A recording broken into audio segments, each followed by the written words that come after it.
Liam, a 10-year-old boy, finds an ancient map in his grandfather's attic. It shows a hidden kingdom deep in the enchanted forest.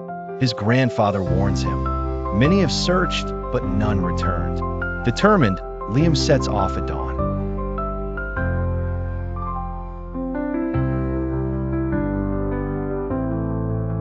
As Liam enters the forest, trees seem to whisper. A scared rabbit warns, "Turn back." The forest swallows the lost.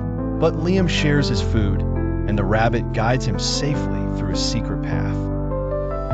A raging river blocks Liam's path. The bridge is destroyed. A grumpy old beaver refuses to help. Liam fixes the bridge himself, and the beaver, impressed, gives him a magic acorn for luck. Inside a dark cave, every sound echoes. A lost bat leads Liam deeper, but eerie voices try to scare him away. He hums a brave tune, and the cave lights up with glowing crystals.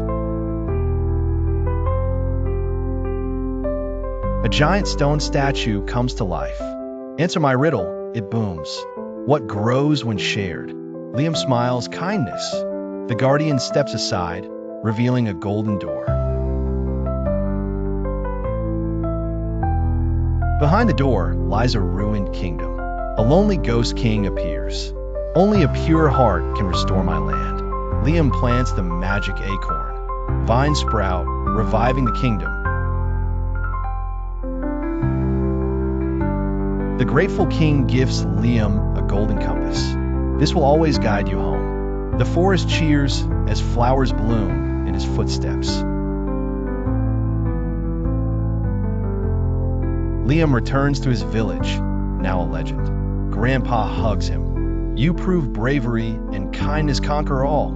Kids beg for his story under the stars. Moral of the story: adventure rewards the brave, but kindness is the real treasure. Subscribe for more magical tales. Glowing Star.